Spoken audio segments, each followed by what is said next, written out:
La Voz de América presenta.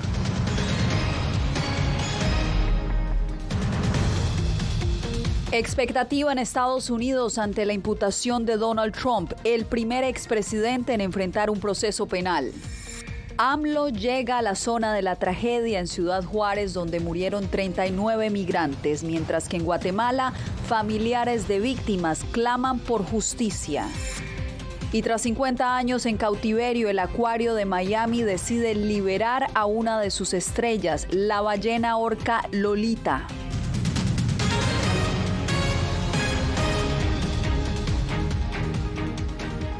¿Qué tal? Bienvenidos, soy Yasmín López. Comenzamos las noticias con la imputación penal que enfrenta el expresidente Donald Trump. Esto después de que un jurado investigador en Nueva York votara a favor de su acusación tras indagar supuestos pagos secretos y encubrimiento que violarían las leyes de financiación electoral. Precisamente, Jaime Moreno nos acompaña desde la Corte de Manhattan. Jaime, cuéntanos cómo se prepara este dispositivo de seguridad allá en Nueva York para este juicio sin precedentes. Hola Yasmín, una de las primeras medidas que se tomó apenas se conoció la decisión del gran jurado es que a todos los policías de la ciudad de Nueva York les dijeron que hoy se tenían que presentar a trabajar con el uniforme.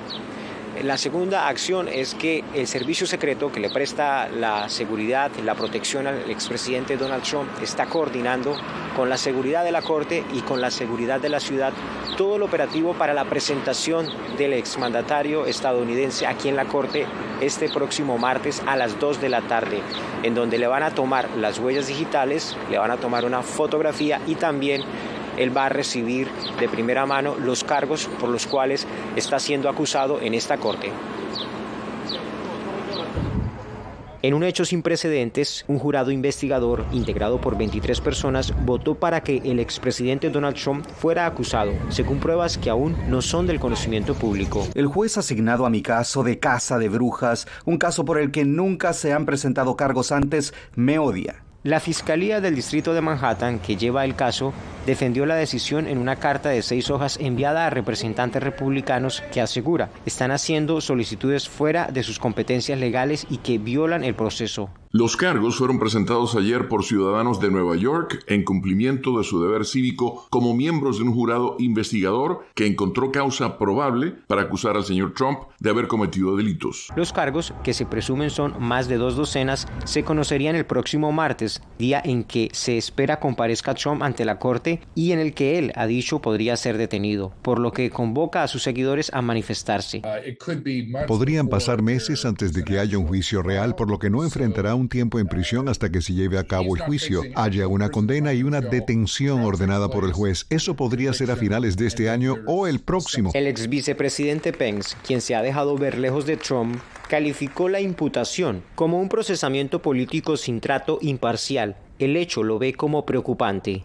Hay dictadores y autoritarios en todo el mundo que señalarán eso para justificar su propio abuso de su propio sistema de justicia. La representante demócrata Nancy Pelosi también reaccionó en un comunicado. Nadie está por encima de la ley y toda persona tiene derecho a un juicio para probar su inocencia. Ojalá el expresidente respete pacíficamente el sistema que le otorga ese derecho. Biden, por su parte, se abstuvo de comentar. Sin comentarios sobre Trump. Mientras tanto, en Mar-a-Lago, simpatizantes del exmandatario se reúnen expresando apoyo a su candidato a la Casa Blanca. Se espera que el exmandatario estadounidense llegue a la ciudad de Nueva York el día lunes y se presente en la corte. Para cualquier situación de orden público que se pueda presentar, la policía de la ciudad está preparando ya una serie de barricadas, está en una alerta especial para enfrentar cualquier tipo de situación, manifestaciones que se puedan empezar a organizar durante el fin de semana. Y por supuesto, La Voz de América estará pendiente de toda esta cobertura desde la próxima semana, Yasmín. Así es, Jaime, estaremos atentos. Gracias por el reporte. Bien, y de momento se espera que el expresidente Trump llegue a Nueva York el martes para comparecer ante el Tribunal de Manhattan. Pero, ¿cómo será esta comparecencia y qué implicaciones tiene para el exmandatario? Anthony Belchi nos explica.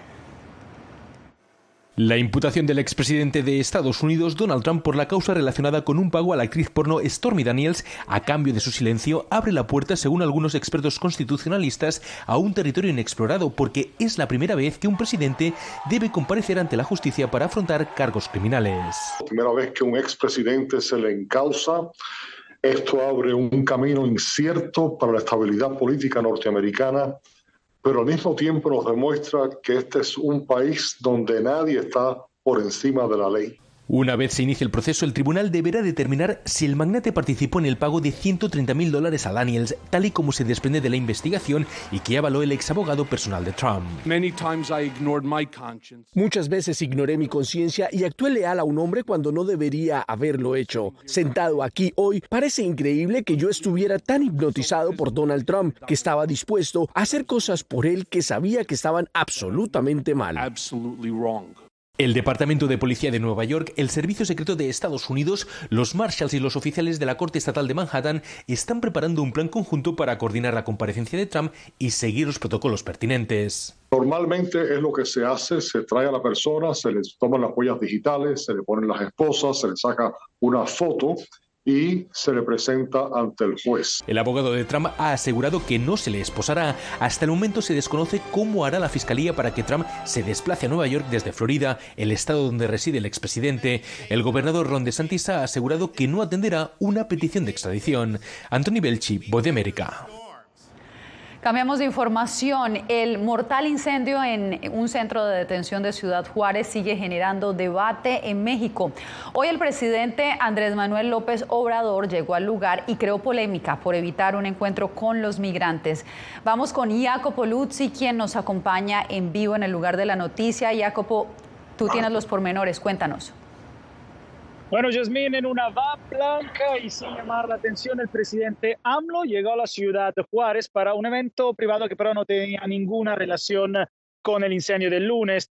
A la llegada dijo que la tragedia del Instituto Nacional de Migración es muy triste y que será justicia, pero a la llegada llegó antes de algunos migrantes que vinieron aquí a protestar, y cuando salió, a pesar de la confusión, el caos, los migrantes que rodeaban el carro protestando y casi parándose frente a la van para poder hablar con él, él siguió adelante y entonces los migrantes se quedaron frustrados pidiendo justicia.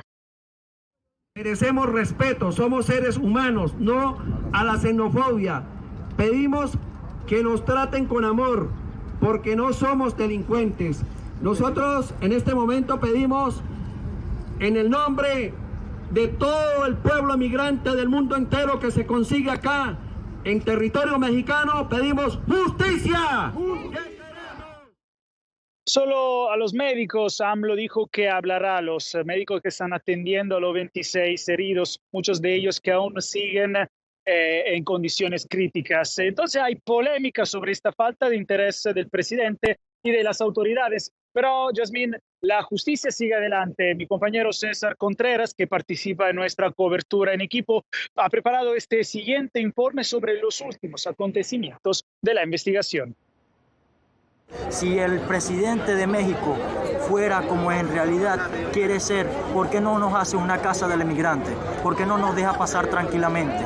Los reclamos continúan mientras la Fiscalía General de la República en México anunció que se han emitido 6 órdenes de arresto, de las cuales 5 ya han sido ejecutadas en relación con el incendio en donde fallecieron 39 migrantes en un centro de detención. Conforme se vaya obteniendo toda esta información, se seguirán solicitando las órdenes de aprehensión correspondiente y se establecerán las responsabilidades jerárquicas dentro del instituto y también respecto a la empresa. Los implicados son 2 guardias de seguridad de una empresa privada, 3 funcionarios del Instituto Nacional de Migración y el migrante señalado de iniciar el incendio. Según Sara Irene Herrerías, titular de la Fiscalía Especializada en Derechos Humanos, en dichas órdenes de arresto, los detenidos enfrentarán cargos de homicidio y lesiones. Esta investigación se amplía a todas las áreas de responsabilidad del Instituto Nacional de Migración, para lo cual se ha solicitado que en forma urgente envíen toda la documentación que acredite la operación en estas estaciones migratorias, sus responsables y la reglamentación que los norma. En Juárez las cosas siguen igual a pesar de la visita del presidente de México, Andrés Manuel López Obrador, pero los ciudadanos hacen su parte. Algo que sea un poco, ¿verdad?, para traerle para que cenen de perdida. No podemos sustentarle las 3 comidas, pero ya de perdida una. César Contreras, Voz de América, Ciudad Juárez, México. Mucha es la frustración entonces entre los migrantes, sobre todo porque AMLO sigue adelante ignorándolos, y solo los residentes están ayudando, como César, están ayudando a los migrantes como pueden. Ahora, además, los migrantes tienen miedo que algo como el incendio de lunes podría volver a pasar en un refugio. Entonces hay mucho miedo entre los migrantes. Te agradezco, Jacopo, por el reporte. Y esta tragedia también ha generado cuestionamientos sobre los estándares de seguridad que tienen los refugios de migrantes en la zona norte de México. Víctor Hugo Castillo nos tiene la información. Un cambio de política migratoria. De acuerdo con el alcalde de Reynosa, México, la falta de recursos provoca fallas de infraestructura y de protocolos de seguridad en numerosos albergues y refugios de migrantes a lo largo de la frontera. En Protección Civil trata de poder ayudarlos a que cumplan con lo más que se puede, pero si somos estrictamente, si seguimos estrictamente lo que es el protocolo, pues muy pocos van a poder cumplir con todo lo que se requiere para poder estar en condiciones aptas dentro de un centro migratorio. Y no es porque no quieran los directivos de los albergues, dice Peña Ortiz, porque hacen el mayor de los esfuerzos en estos refugios, sino porque obviamente las exigencias son muy significantes. Hay centros migratorios aquí que la capacidad son 2,000 y tenemos 3,000. Hay centros migratorios donde la capacidad son 500 y tenemos 1,100. Hay centros migratorios donde la capacidad son 1,000 y tenemos 1,700. Para este venezolano, los administradores de centros y refugios también deben ser más estrictos al ingresar a los inmigrantes. Al momento de ingresar al ciudadano hay que revisar bien que no entren con cuchillos, corta uñas, encendedores. Esos son uno de los casos que producen esos actos, pues. Especialmente cuando muchos viven en carpas y lonas que fácilmente se pueden encender. Por ejemplo, el encendedor. Eso es peligroso, pues. Con el caso que pasó en Juárez. Mientras tanto, en Reynosa se realizarán inspecciones e instalaciones y capacitación sobre protocolos de contingencias a los albergues, refugios o estaciones migratorias, a fin de prevenir y salvaguardar de la integridad física de los migrantes que hacen uso de estas. Víctor Hugo Castillo, Voz de América, McAllen, Texas. En Guatemala no ha sido bien recibida la falta de información certera sobre los migrantes que murieron en el incendio en Ciudad Juárez. Eugenia Sagastume nos presenta los testimonios de quienes ahora solo piden justicia. Nosotros pedimos justicia por esas malas actuaciones que están haciendo la ley, lo que son mexicanos. Justicia porque se mira que pasan los señores policías de mexicanos y no le abren la puerta. El clamor de justicia invade a familiares de los guatemaltecos víctimas del incendio en Ciudad Juárez. Roberto González Hernández, uno de los fallecidos, era sastre, pero lo que ganaba no le alcanzaba para mantener a su familia. Y aquel iba por su sueño de cumplir sus metas y sus planes, porque tiene hijos que mantener y una esposa. Rubelsi Pérez sobrevivió, pero su estado es crítico. Sus familiares esperan lo peor y aseguran que las condiciones económicas lo obligaron a migrar. Aquí no hay fuentes de trabajo y si hay, lo que están pagando ahorita es poco y para lo que ya subió la canasta básica. Queda solamente el recuerdo de la última vez que hablaron por teléfono. Digo que pues no se preocupe, estamos en manos de la migración y que primero Dios ya nos van a sacar ya. Finalmente, la Cancillería guatemalteca confirmó que 10 migrantes están hospitalizados y la cifra de fallecidos guatemaltecos es de 18. Asimismo, exigieron una exhaustiva investigación contra los responsables. Eugenia Sagastume, Voz de América, Guatemala. El Papa Francisco será dado de alta este sábado. Así lo anunció hoy el Vaticano, que también reveló que durante su estancia en el hospital de Roma, el Santo Padre bautizó a un bebé recién nacido. Francisco le habría preguntado a la madre del bebé el nombre de su hijo, a lo que ella respondió Miguel Ángel.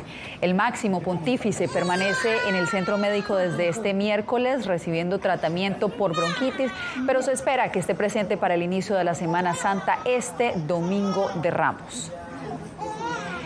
Regresamos en instantes con la controvertida propuesta del gobernador de Texas para prevenir la violencia armada.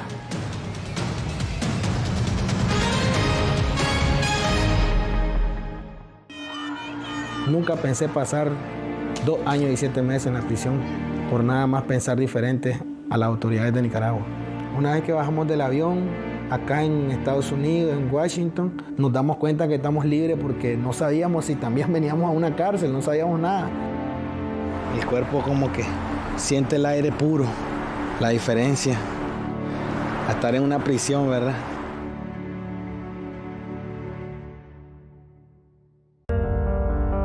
En tiempos de cambios, cuando el mundo parece incierto y lo que escuchamos no refleja lo que vemos, buscamos la verdad. A través de la pantalla de la... Cuando nos cuentan solo una parte de la historia, perdemos la confianza. En momentos de crisis, nuestros sueños, esperanzas y deseos de un mejor mañana dependen de una prensa libre. En La Voz de América te traemos las historias que la gente se arriesga a ver. Conectamos el mundo y lo unimos con la verdad.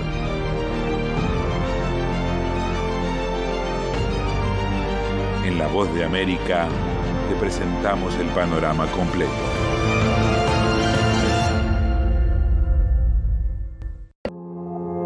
Puertorriqueños somos unos animales raros porque tenemos esta ciudadanía americana y llegamos a Estados Unidos y nos damos cuenta que somos diferentes. Sí, tenemos un pasaporte americano, pero nuestra idiosincrasia no lo es. Si queremos hacer un mejor Puerto Rico, que es lo que buscamos nosotros, tenemos que ganarnos el respeto y la confianza de todos los sectores del país.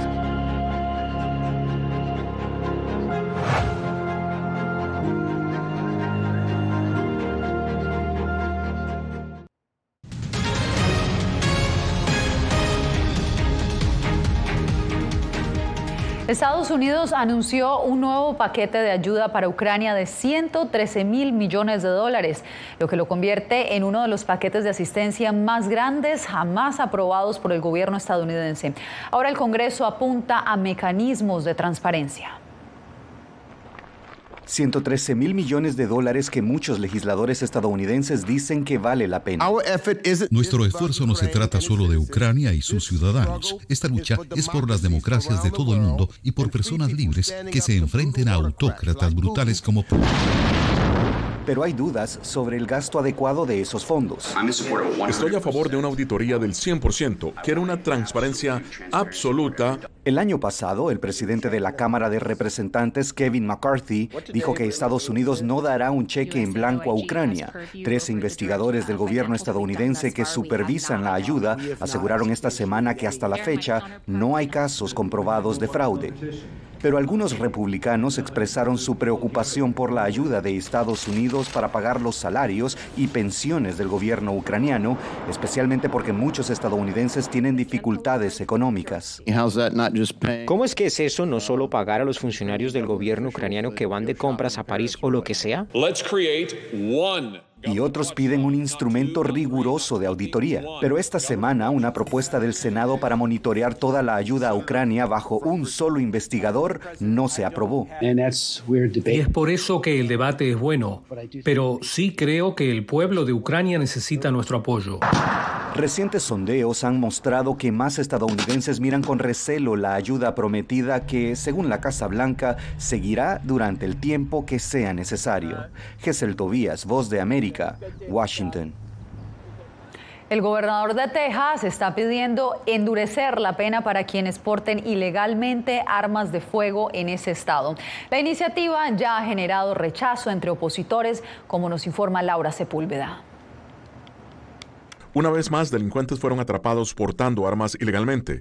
Quiere una sentencia mínima obligatoria de 10 años por eso. La legislación vigente en Texas permite a las personas sin antecedentes penales y mayores de 21 años aportar un arma de fuego en lugares públicos sin una licencia para portar armas. Ahora el gobernador republicano Greg Abbott pide endurecer la pena por el porte ilegal. Lo que esto le permite al gobernador es rebatir a quienes dicen que el Estado no ha hecho nada para prevenir la violencia armada frente a algunas tragedias horribles. armas, mientras que al mismo tiempo no contradice a los absolutistas ardientes de la segunda enmienda dentro del partido que no aceptarían nuevas restricciones de armas. Aunque los datos no compilan el detalle de cuántos de los delitos en Estados Unidos son cometidos con un arma aportada de manera ilegal, el abogado Brandon Beck asegura que es un hecho extremadamente común.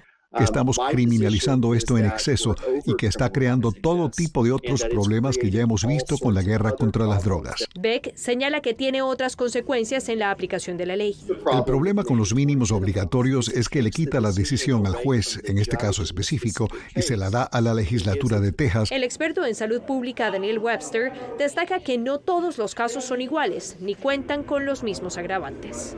Mantener a las personas en prisión durante muchos años, a menudo cuando están en años de su vida los que normalmente son de bajo riesgo, es muy costoso para la sociedad y obviamente para las personas que están encarceladas. Mientras tanto, críticos de control de armas insisten en que la necesidad no se limita al control del porte, sino a la adquisición de ellas, pues en hechos como el tiroteo en Nashville esta semana, la agresora adquirió legalmente 7 armas. Laura Sepúlveda, Voz de América, Austin, Texas. Al volver, la representante de Estados Unidos ante Naciones Unidas se reúne con exiliados y refugiados nicaragüenses en Costa Rica.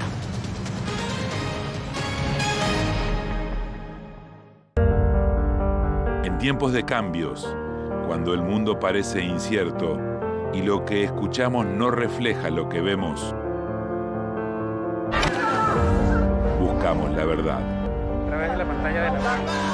Cuando nos cuentan solo una parte de la historia, perdemos la confianza. En momentos de crisis, nuestros sueños, esperanzas y deseos de un mejor mañana dependen de una prensa libre. En La Voz de América te traemos las historias que la gente se arriesga a ver. Conectamos el mundo y lo unimos con la verdad.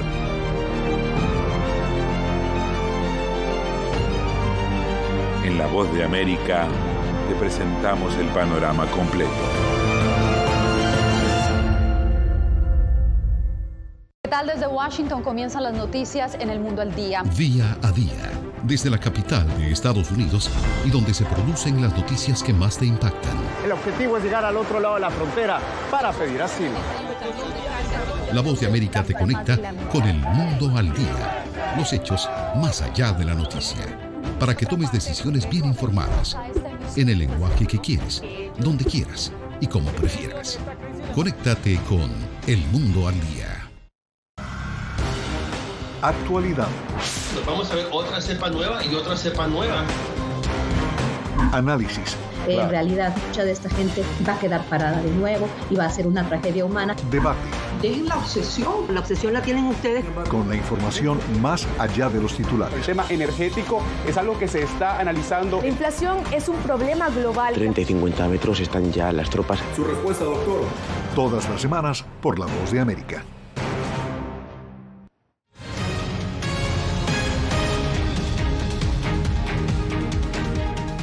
En Costa Rica, la embajadora de Estados Unidos ante la ONU se reunió hoy con exiliados y refugiados nicaragüenses. Enfatizó en la importancia de la diáspora en la promoción de las libertades fundamentales en Nicaragua y les agradeció su valentía por enfrentar la oposición del régimen Ortega Murillo. Donaldo Hernández con la información. En el encuentro con la embajadora de Estados Unidos en las Naciones Unidas, Linda Thomas, la diáspora nicaragüense expuso los principales desafíos que enfrenta el país centroamericano, como la falta de libertades y la situación migratoria. Un portavoz de la misión de Estados Unidos ante la ONU se refirió al encuentro en un comunicado. La embajadora Thomas Greenfield enfatizó la importancia de la comunidad de la diáspora en la promoción de las libertades fundamentales en Nicaragua y le agradeció su valentía frente a la opresión del régimen de Ortega Murillo. Antes de finalizar la cumbre, la funcionaria estadounidense expresó que Costa Rica se ha convertido en un país clave para acoger a miles de migrantes y por su postura crítica al gobierno de Nicaragua. Le agradezco al presidente por sus esfuerzos en asegurarse de que todos los migrantes sean tratados seguros y humanamente, y por la fuerte condena de su administración a la decisión del régimen de Ortega de despojar a más de 300 nicaragüenses de su ciudadanía. Evelyn Geyser, quien es representante de la Fundación Konrad Adenauer, expresó que la comunidad internacional debe actuar ante la decisión del gobierno de Daniel Ortega de eliminar la participación política de los líderes de la oposición tras declararlos apátridas. Muy preocupante que se les ha desterrado, que se les ha quitado los derechos políticos y que además también se les ha quitado los derechos y la nacionalidad. El gobierno de Nicaragua no se ha referido a las posturas críticas de Estados Unidos y Costa Rica sobre la situación de los derechos humanos y la democracia. Donaldo Hernández, Voz de América. Al volver, tras décadas en cautiverio, liberarán a Lolita, la ballena orca del acuario de Miami.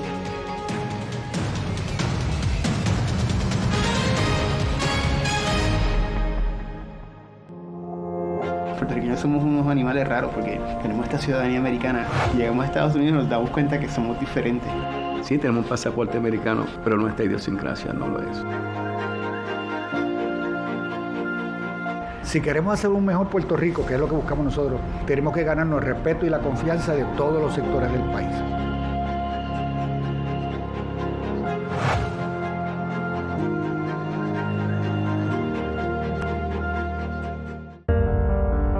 En tiempos de cambios, cuando el mundo parece incierto y lo que escuchamos no refleja lo que vemos, buscamos la verdad. A través de la pantalla de la pantalla. Cuando nos cuentan solo una parte de la historia, perdemos la confianza. En momentos de crisis, nuestros sueños, esperanzas y deseos de un mejor mañana dependen de una prensa libre. En La Voz de América te traemos las historias que la gente se arriesga a ver. Conectamos el mundo y lo unimos con la verdad.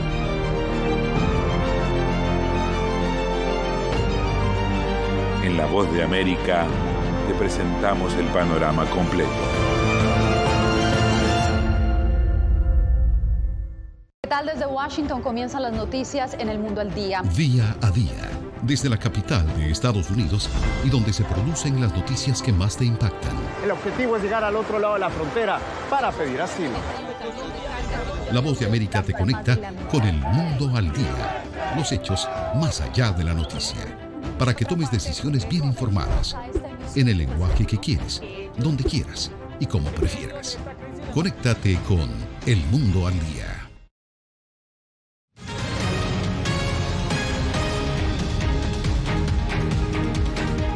La famosa ballena orca Lolita, uno de los centros de atracción del acuario de Miami, será liberada tras 50 años en cautiverio. Un proceso que durará meses y mucho cuidado. Lolita no solo será liberada de su hábitat, a su hábitat natural, sino que también se reunirá con su manada que aún sigue viva. José Pernalete nos tiene la historia. Hasta $10 millones podrá costar el traslado de la ballena orca Toki, también conocida como Lolita, el principal espectáculo del acuario de Miami, cuya liberación ya es un hecho calificado como histórico por las autoridades. Lo que tantos han pedido y esperado por durante muchos años.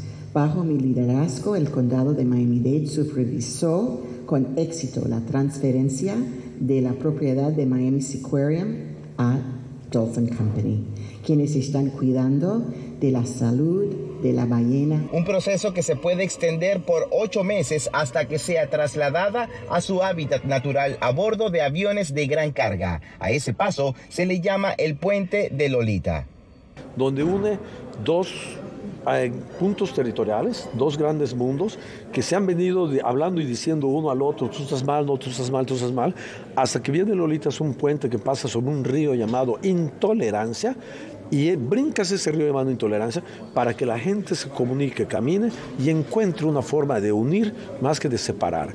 Yo creo que es un símbolo para las nuevas generaciones es un símbolo que une generaciones. Fueron décadas de cautiverio de esta ballena. Será un proceso largo y que contará con el monitoreo de especialistas en vida silvestre para garantizar su supervivencia. Pero hay muchas cosas que tienen que ocurrir. Primero, a ella la tienen que entrenar. Ella ha estado como parte de un entretenimiento, ¿no? Por más de 50 años, ya por 2 años no lo ha estado haciendo. José Pernalete, Voz de América, Miami. Esperemos que la liberen pronto. Con la historia de Lolita nos despedimos por hoy. Les informó Yasmín López. Nos vemos próximamente, el lunes, de hecho. Feliz fin de semana.